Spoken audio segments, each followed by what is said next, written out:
130 personas han gobernado al Perú en sus 200 años de historia republicana, un número bastante crecido para la vida independiente que llevamos, a diferencia de, por ejemplo, Estados Unidos, que teniendo más años de vida independiente, solo han tenido 45 personas que los han gobernado. En fin, en el Perú hemos tenido 130 bajo el título ya sea de presidente, dictador o cualquier otro. Algunos gobernaron días, otros meses, años y algunos más de una década. Siendo esto así, hoy te traemos a los 5 presidentes que gobernaron más tiempo al Perú, dejando en claro que estamos considerando a los que accedieron al poder por la vía democrática, por golpe de Estado, y a los que gobernaron en periodos no consecutivos. En el quinto lugar tenemos al arquitecto Fernando Belaúnde Terry. Luego de su derrota electoral a manos de Manuel Prado Ugarteche, que contaba con el apoyo del APRA en 1956, ese mismo año, el 7 de julio, funda en Chincheros, Cusco, el partido político Acción Popular, un partido que se hacía llamar de centro. Con este, se presenta a las elecciones del 10 de junio de 1962, perdiendo nuevamente, otra vez contra Haya de la Torre y por menos de un punto porcentual, por lo que en ese momento el Congreso tuvo que elegir entre los 3 candidatos que habían obtenido mayor voto: Belaúnde, Odría y Haya de la Torre. Los apristas y los odriistas se unieron para elegir a Odría como un nuevo presidente. Sin embargo, Belaúnde denunció un fraude y solicitó la suspensión de las elecciones, y como Prado se negó, esto llevó a las dictaduras de Pérez Godoy y Nicolás Lindley. Finalmente, es el 9 de junio de 1963 que gana las elecciones frente a Haya de la Torre, asumiendo funciones el 28 de julio. Su primer gobierno comenzó ese mismo día, pero su desarrollo se vio obstaculizado por la alianza APRA-1, que no dejó hacer a Belaúnde más que tímidas reformas y centrarse solo en obras públicas. Casi al final de su periodo, fue acusado de falta de liderazgo político. Además, las Fuerzas Armadas encabezadas por Juan Velasco Alvarado encontraron en el escándalo de la Página 11 la excusa para dar un golpe de Estado el 3 de octubre de 1968, aunque se dice que el verdadero motivo fue el posible triunfo del APRA en las próximas elecciones. Ya para su segundo gobierno, Morales Bermúdez arma un programa para devolverle el gobierno a un civil. Belaúnde regresa, pero escéptico hace que Acción Popular no participe en la constituyente, pero al ver las intenciones de Morales Bermúdez de transar amnistías, decide participar, siendo electo presidente y asumiendo el mando el 28 de julio de 1980. Lo primero que hizo fue ratificar la Constitución de 1979 y firmar la amnistía política y administrativa para los jefes militares. De este segundo gobierno se recuerda la famosa Ley Kuczynski, la cual otorgó generosas exoneraciones tributarias a compañías energéticas extranjeras. También devolvió a sus propietarios las cabeceras de prensa que en 1974 habían sido expropiadas y entregadas a organizaciones sociales. Este gobierno estuvo marcado por la crisis económica, la inflación que llegó a superar el 230%, la deuda externa y las acciones del MRTA y Sendero Luminoso. Todo esto llevó a una caída de Acción Popular en las elecciones presidenciales y municipales siguientes. Finalmente, entregó el mando a un joven Alan García el 28 de julio de 1985, habiendo gobernado al Perú entre su primer y segundo mandato un total de 10 años, 2 meses y 5 días. En cuarto lugar tenemos al señor Alberto Fujimori. Su historia es un poco más reciente. Fujimori entonces asume el mando el 28 de julio de 1990, tras vencer en la segunda vuelta a Mario Vargas Llosa. En el ámbito económico, se dice que hubo una mejora, pero a través de una política privatista que redujo significativamente los derechos laborales. Aunque con todo eso, el Perú creció un 13% en economía y se realizó el cambio de moneda del INTI al nuevo sol. El terrorismo campeaba por el territorio nacional, pero su contención trajo lamentables hechos que tuvieron como origen las órdenes mismas del gobierno de Fujimori. Entre ellos están la masacre de Barrios Altos, la masacre de Santa y la masacre de La Cantuta. También se tiene recuerdo del atentado terrorista de la calle de Tarata, siendo que tuvo bastantes roces con el Poder Judicial y el Congreso, que no le daba facultades legislativas sin fiscalización. Es que el 5 de abril de 1992 da un autogolpe cerrando el Congreso, interviniendo el Poder Judicial y censurando los medios de comunicación. Esto le permitió gobernar a sus anchas con un poder absoluto. En este primer periodo se dieron acontecimientos importantes como la captura de Abimael Guzmán, la promulgación de la famosa Ley Cantuta. Además, se eligió a un Congreso Constituyente democrático. Este Congreso Constituyente redactó la Constitución de 1993 y es a partir de unas reformas de esta que Fujimori pudo reelegirse en 1995 con más del 60% de los votos. En este segundo gobierno, Fujimori arrancaba con un descontento popular porque si bien la economía había mejorado, el desempleo no. En este periodo se llevó a cabo el operativo Chavín de Huántar, en 1997, en el cual se liberaron a varios rehenes de la residencia del embajador japonés, a manos de los militares. Se firmó la paz con el Ecuador de manera definitiva. Además, Fujimori en el Congreso obtuvo una mayoría absoluta de escaños, pero no llegó a los 3/4, y como su oposición era muy fragmentada, se fue pensando en la continuación del gobierno en el 2000. Su poder absoluto le permitió, con la ayuda del Congreso a través de leyes, la designación a dedo de distintos magistrados y fiscales favorables al gobierno. La prensa seguía controlada por el gobierno, teniendo su apogeo los llamados programas basura, además de la aparición de los diarios chicha. Sin embargo, la caída de Alberto Fujimori vino a darse por la difusión de los muy conocidos Vladivideos, luego de su abrupta segunda reelección y la Gran Marcha de los Cuatro Suyos. El gobierno de Fujimori acabó entonces el 21 de noviembre del 2000, cumpliendo un periodo total y consecutivo de 10 años, 3 meses y 21 días.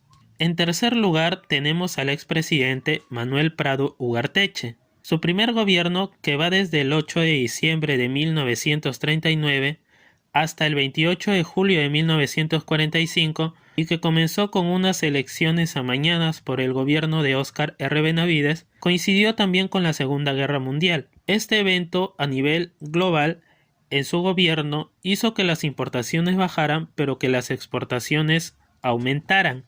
Durante su gobierno se dio la victoria en la guerra contra el Ecuador, además de darse un decisivo apoyo a los aliados en la Segunda Guerra Mundial. Esto generó que Estados Unidos ponga una base aérea en Talara y que se deportaran a japoneses y alemanes hacia campos de confinamiento.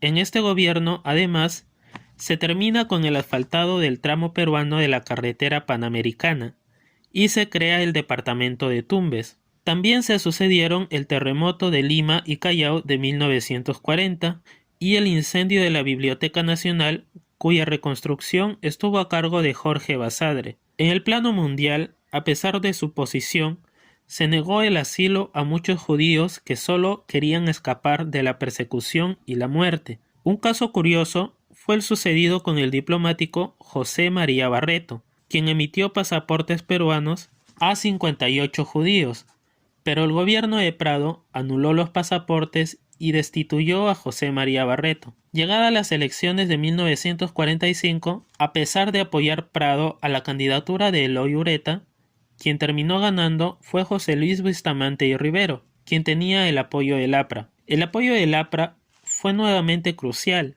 pues le permitió ganar a Prado Ugarteche las elecciones de 1956. Prado hizo retornar a la legalidad al APRA, pero en este segundo gobierno tuvo que afrontar una crisis que se vio agudizada por los sectores que reclamaban la realización de la reforma agraria y la recuperación de los yacimientos de La Brea y Pariñas. La moneda se devaluó y hubo múltiples protestas por la política económica. Durante este segundo gobierno, además, se impulsó un incipiente desarrollo industrial, se crea el Instituto de Reforma Agraria y Colonización, se crea el Comando Conjunto de las Fuerzas Armadas y se rompen relaciones con Cuba tras el triunfo de la Revolución. En 1962, llamó a elecciones, quedando como los más votados Aya de la Torre, Belaúnde Terry y Manuel Odría. Como ninguno de ellos alcanzó el tercio, el Congreso tuvo que escoger al presidente de entre esos tres.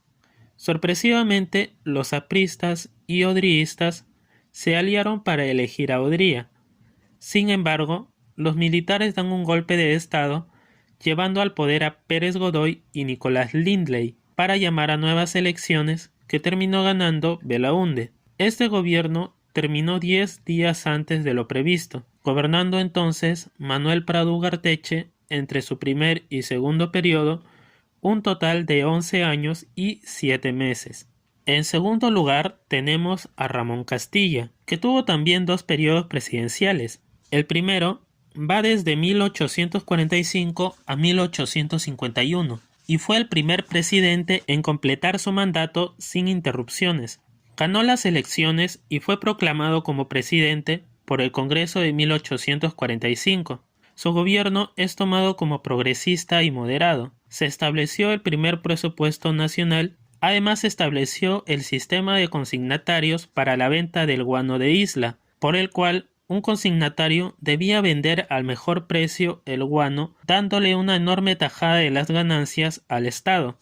Esto sirvió para pagar la deuda externa e interna, esta última a través de la Ley de Consolidación de la Deuda Interna, que generó un enorme escándalo de corrupción en el gobierno de Echenique. Se modernizó a las Fuerzas Armadas, principalmente a la Marina. El ejemplo más saltante fue la adquisición del primer barco de guerra a vapor, el Rímac. Se impulsó un buen trabajo en cuanto a las relaciones internacionales. Ejemplo de ello fue el establecimiento de varias embajadas y consulados, además del primer Congreso Americano de Ministros de Relaciones Exteriores. Se hicieron reformas en el sistema educativo y en lo intelectual. Se redactaron además los primeros códigos republicanos, como el Código Civil, y se construyó el primer ferrocarril del Perú, que cubría la ruta Lima-Callao.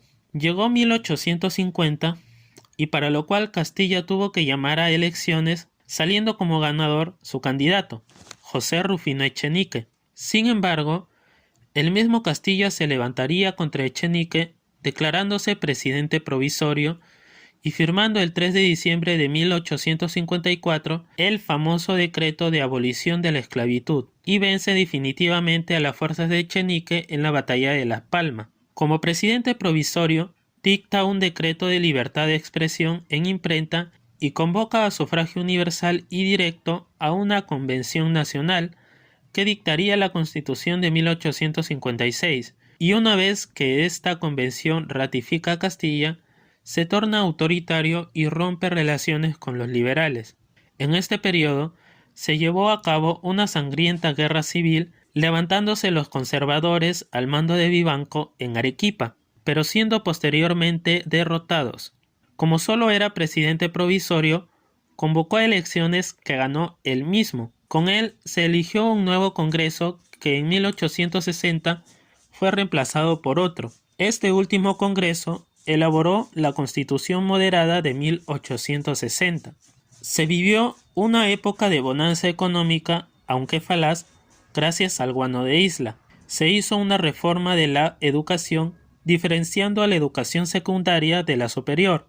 Castillo también apoyó a una fuerte política americanista y además se continuó con el desarrollo de la Amazonía, consiguiéndose la libre navegación por el río Amazonas. Además, se crearía el apostadero fluvial de Iquitos, la actual ciudad de Iquitos. Se inició también una guerra contra el Ecuador que no se llegó a solucionar del todo, generándose las bases para la guerra de 1941. Llegado el final de su gobierno, se celebraron unas elecciones que ganó Miguel de San Román, llevando a la primera vicepresidencia a Juan Antonio Pezet y a Pedro Díez-Canseco a la segunda. Como Miguel de San Román murió y los dos siguientes no estaban en Lima, asumió Castilla el gobierno solo por unos días hasta la llegada de Díez Canseco. Con todo esto, Ramón Castilla llegó a gobernar un total de 13 años, 9 meses y 19 días, siendo la segunda persona que más ha gobernado en el Perú. Y en primer lugar tenemos al expresidente Augusto B. Leguía, quien tuvo un primer periodo entre 1908 y 1912. En este primer periodo, Leguía tuvo que enfrentar tensas relaciones con países limítrofes que reclamaban territorios sobre el Perú. Además, el mismo Leguía fue secuestrado por el hermano y los hijos de Nicolás de Piérola, pero fue rescatado por la misma ciudadanía. Esto llevó a Leguía a dar una incesante persecución contra quienes consideraba sus opositores políticos. En ese momento existían tensiones con Chile por las provincias cautivas de Arica y Tarapacá, también con Bolivia por un desacuerdo limítrofe que fue solucionado por el Tratado Polo Bustamante. Con el Brasil se firmó el Tratado Velarde-Río Branco, por el cual se le entrega extensas zonas de selva. Con Ecuador seguían las tensiones limítrofes, pero con Colombia sí se llegó a las armas, por el puesto colombiano de La Pedrera al margen derecho del río Caquetá. Se inició con la explotación del caucho en la Amazonía, y durante este primer gobierno sucedieron hechos importantes como el descubrimiento de Machu Picchu en 1911 o la muerte del aviador peruano Jorge Chávez. Este primer periodo terminó en 1912 con la elección de Billinghurst no por voto popular, sino por el voto del Congreso. Sin embargo, volvió a postular a las elecciones, pero a pesar de tener un enorme apoyo por parte del Partido Constitucional de Cáceres y de los estudiantes del Perú, dio un golpe de Estado apoyado por la Gendarmería el 4 de julio de 1919, alegando que su victoria política no sería reconocida por los políticos de turno, por lo que asumió como presidente provisorio, disolvió el Congreso y convocó a elecciones para una asamblea constituyente que lo ratificaría como presidente y establecería una serie de reformas constitucionales que llevarían a la promulgación de la Constitución de 1920. De esta manera, se daba inicio al ya muy conocido oncenio por las reelecciones de Leguía en 1924 y 1929. Este gobierno se hizo llamar el de la Patria Nueva por la modernización del Perú que se quiso hacer. Se restringieron derechos y libertades y se cerraron diarios como El Comercio y La Prensa. Se dio una férrea persecución a los opositores políticos. En este periodo se crearon el Partido Aprista Peruano por Víctor Raúl Haya de la Torre y el Partido Socialista del Perú por José Carlos Mariátegui, quienes también fueron perseguidos. Su gobierno coincidió con el centenario de la independencia en 1921, por lo cual se hizo una pomposa celebración y se inauguró la Plaza San Martín. Aparece también el movimiento literario llamado el indigenismo, con personajes como Enrique López Albújar, César Vallejo, José Carlos Mariátegui, entre otros. En el plano económico se incrementa la dependencia con Estados Unidos y la deuda supera los 150 millones de dólares, pero la crisis mundial de 1929 sería uno de los factores para su caída. Se establece además la famosa Ley de la Conscripción Vial de 1920. Además, se construyen los actuales Palacio de Justicia y Palacio de Gobierno. Se moderniza Lima a través de obras públicas y se crea el Banco Central de Reserva. Se firma un tratado con Colombia por el cual se le cede un territorio comprendido entre el río Putumayo y el río Caquetá, además del trapecio amazónico. Se firma el tratado con Chile por el cual Tacna regresa al Perú y Chile se queda con Arica. Sin embargo, como lo mencionamos antes, la crisis de 1929 generó un gran descontento generalizado de distintos sectores que llevó a Leguía a renunciar, quedando el gobierno en manos de la Junta Militar que le cedió el gobierno a Luis Miguel Sánchez Cerro. Con todo esto, Leguía gobernó hasta el 25 de agosto de 1929, completando entre su primer y segundo periodo un total de 15 años, un mes y 22 días. siendo hasta ahora la persona que más ha gobernado al Perú. Hasta aquí hemos llegado con el video del día de hoy. No olvides que si te gustó este video, puedes regalarme un like y compartir este video con todos tus amigos.